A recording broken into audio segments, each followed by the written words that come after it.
رب ذوالجلال رحمان بھی ہے، رحیم بھی ہے، کریم بھی ہے، غفار و ستار و قہار و جبار بھی ہے۔ اس کی 99 صفات پر اگر ہم ذکر کرتے چلیں، روز ایک صفت پر ذکر ہو جائے گا، راتیں تمام ہو جائیں گی۔ قرآن نے خود کہا ہے دنیا کے سارے درخت قلم بن جائیں اور سمندر سیاہی بن جائیں، اور اللہ کی تعریف و توصیف لکھنا چاہیں، سمندروں کی سیاہی سوکھ جائے گی، یہ درختوں کے قلم بنے ٹوٹ جائیں گے۔ ما نفدت کلمات اللہ، اللہ کے کلمات کو پھر بھی مکمل نہیں کیا جا سکے گا۔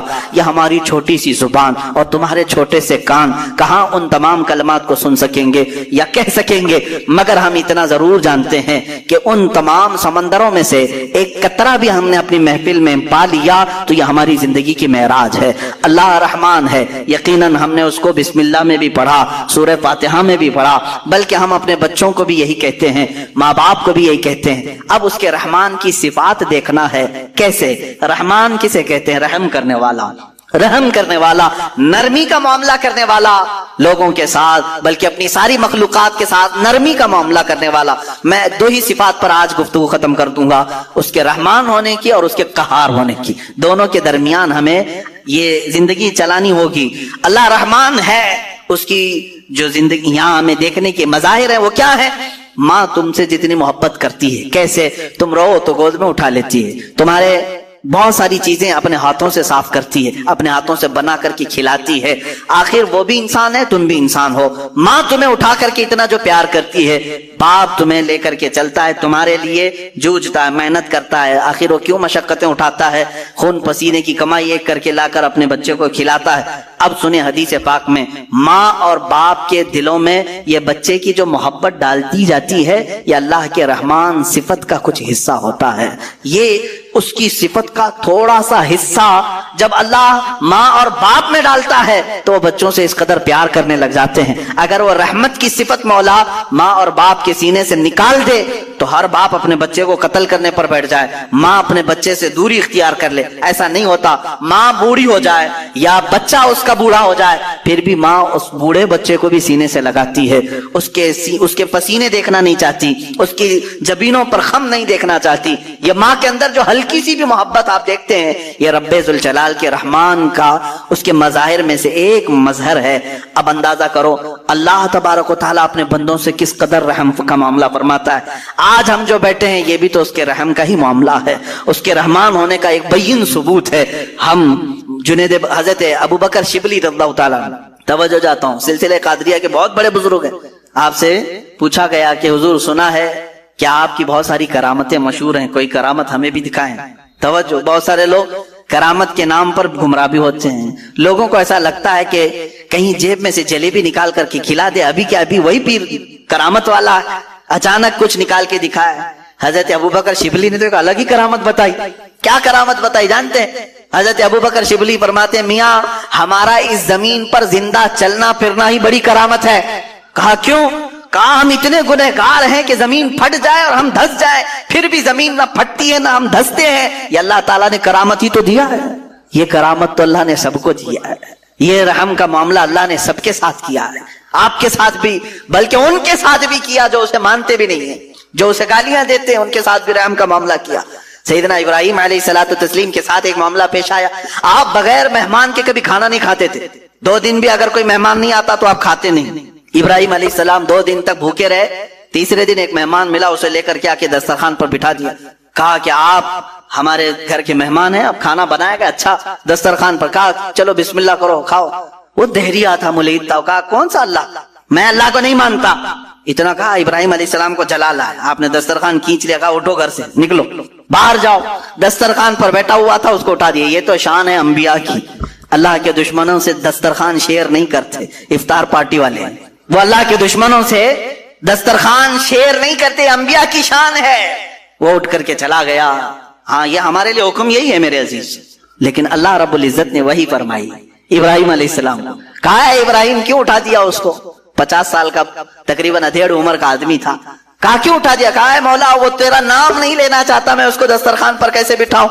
رب ذوالجلال نے فرمایا اے ابراہیم پچھلے 50 سال سے میں اسے ویسے ہی کھلا رہا ہوں، جبکہ وہ کبھی میرا نام نہیں لیا، آج تمہارے دسترخوان پر ایک بار اس نے نام نہیں لیا، تم نے اٹھایا. میرے عزیزو، اس کا مطلب یہ نہیں ہے کہ اس کا نام نہ لے تو بھی ہم کھلائیں، وہ تو سنت الہیہ ہے، وہ مولا کریم کی صفات ہے. لیکن انسان کے اخلاق تو یہی ہے کہ انسان اپنے رب سے اگر محبت کرتا ہے تو اللہ رب العزت کے دشمنوں سے کبھی دوستی نہیں کر سکتا. قرآن بھی یہی کہتا ہے، یا ایھا الذین آمنوا لا تتخذوا عدوی وعدوکم اولیاء، اے ایمان والو میرے دشمنوں اور اپنے دشمنوں کو دوست نہ بناؤ. یہ انہی آیات میں سے ہے جن 26 آیاتوں میں سے نکالنا چاہتے ہیں. آئیں گے انشاءاللہ، وہ ٹاپک بھی آئے گا انشاءاللہ. قرآن پاک کی جن 26 آیات پر لوگوں کو تو یعنی پیٹ میں مروڑ ہوتا ہے، پیٹ میں مروڑ ہوتے ہیں. ان آیات میں سے ایک آیت یہ بھی ہے، سورہ ممتحنہ کی پہلی آیت ہے. اللہ فرما رہا ہے، اے ایمان والو لا تتخذوا عدوی وعدوکم، میرے دشمنوں کو اور اپنے دشمنوں کو اولیاء یعنی دوست نہ بناؤ. میرا رب نے اتنا حکم کیا دیا، ان کو تکلیف شروع ہو گئی. قرآن جو ہے نفرت سکھاتا ہے، قرآن نفرت. یہ تمام انشاءاللہ العزیز زندگی باقی رہی، یہ 26 آیتوں کا جو مضمون ہے یہ ان کی کتابوں سے بھی میں نکال کے دکھاؤں گا. میں مختصر آج گفتگو کروں گا، لیکن ایک بات ضرور بتاتا ہوں میرے عزیزوں، تمہاری زندگی چاہے جیسی بھی ہو یہ اللہ کی دی ہوئی ہے. زمین اللہ کی ہے، آسمان اللہ کا ہے. کسی کا بھیک مانگ کر نہیں کھاتے، اللہ کا رزق کھاتے ہیں. اور جب تک زندگی میں تمہارے جان باقی ہے، سانسیں باقی ہے، اخلاقی فریضہ نہیں، تمہاری جان کا یہ فریضہ ہے. جب رب ذوالجلال کی ذات پر یا رسول کائنات کی ذات پر یا دین اسلام پر کوئی بھی کتا بھونکے، اس کا جواب دینا ہر مسلمان پر فرض ہے. حق ہے، حق ہے، حق ہے، حق ہے. مصلحت حکمت الگ مسئلے. آپ کو میں بتاؤں، آج ہماری جو ان حالات ہیں، مجھے یہ گفتگو کرنا بہت ضروری ہے. اس کے بعد کیا ہوگا مجھے اس بات کا کوئی ڈر نہیں، کوئی خوف نہیں، اس لیے کہ میں وہ امانت تم تک منتقل کر کے جانا چاہتا ہوں جو حضور پاک کی امانت ہے. بے شک.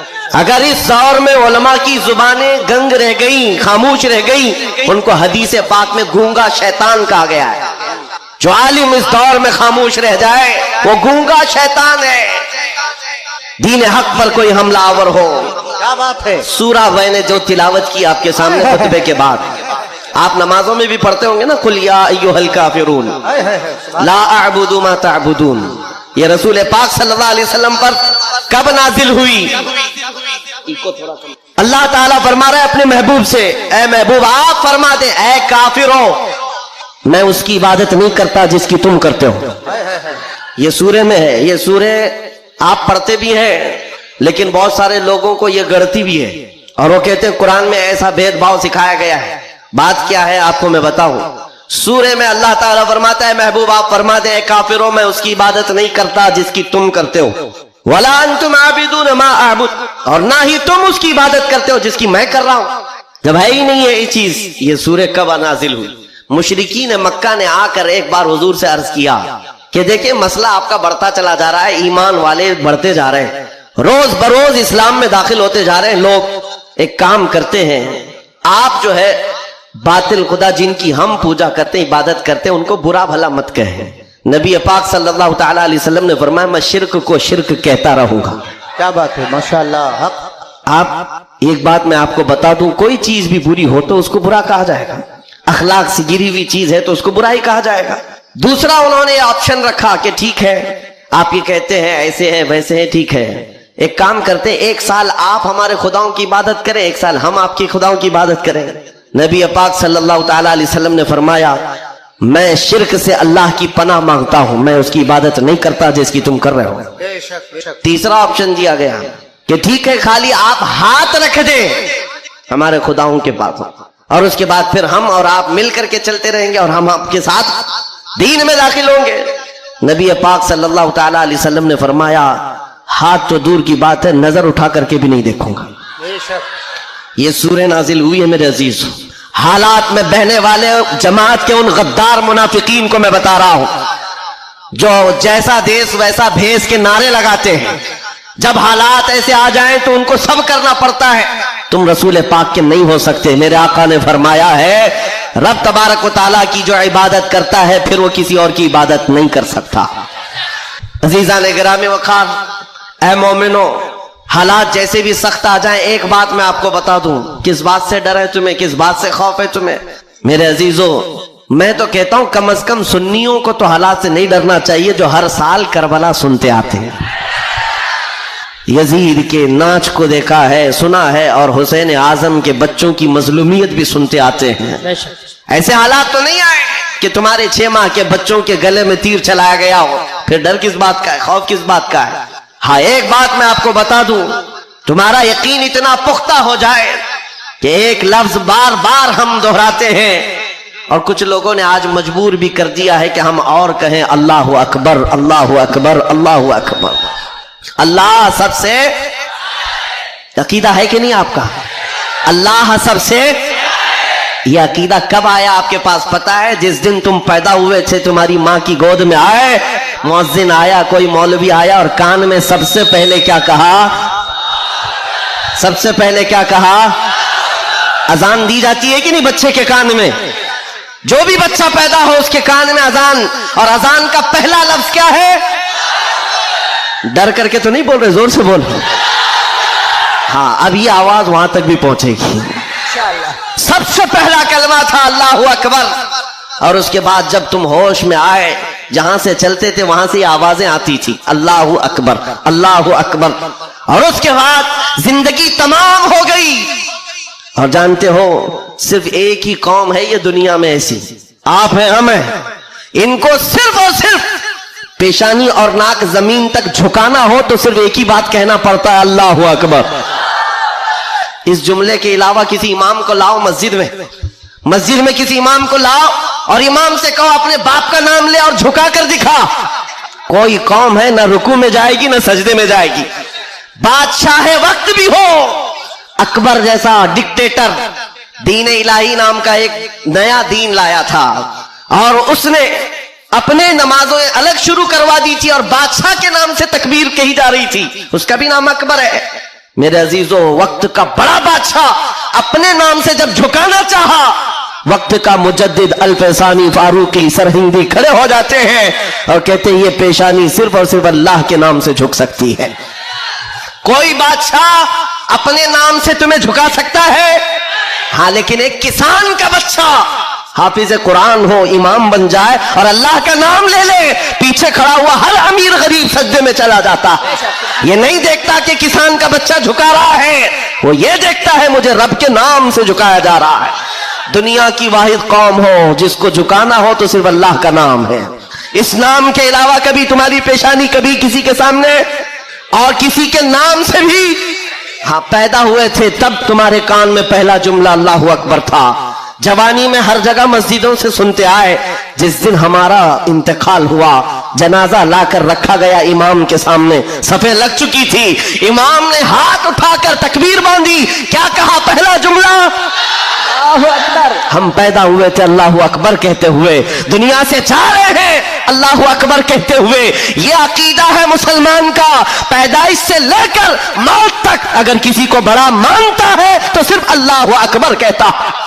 اس کے علاوہ تاج اور تخت کی پوجا ہمارے یہاں نہیں ہوتی. 5 سال 10 سال حکومت کرنے والے کوئی دیوتا نہیں بنتا، نہ ہی ہمارے ہاں نبی کی عبادت ہوتی ہے. عبادت صرف اللہ کی ہے. آج تم سب کے لیے جو چیز فرض بن چکی، فرض وہ کیا ہے جانتے ہو؟ وہ فریضہ میں ادا کرنا چاہتا ہوں. آج جنگ کا میدان بنا دیا ہے سوشل میڈیا کو، اور لوگ ہم سے یہ کہتے ہیں آپ خاموش رہیں تو ادھر سے کچھ نہیں ہوگا. میاں ہمارا دین ایسا ہے کہ ہم اپنی باتیں لوگوں تک پہنچانے میں مصروف رہتے ہیں. ہمارے اندر اخلاق بھی ہے، موریلٹی ہے، نرم گفتگو کرتے ہیں، بازو پھیلا کر لوگوں کا استقبال کرتے ہیں.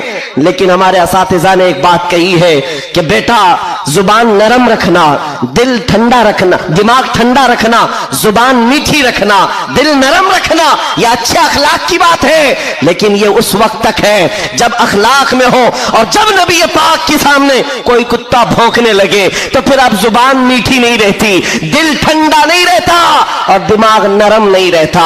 اس لیے کہ ہمارے اخلاق یہی ہے. غیرت یہ ہے دنیا والے اپنی بیوی کو چھیڑنے پر، اپنے ماں کو ٹچ کرنے پر برانگیختہ ہو سکتے ہیں، تو ہم کروڑوں ماں سے زیادہ اپنے نبی سے محبت کرتے ہیں.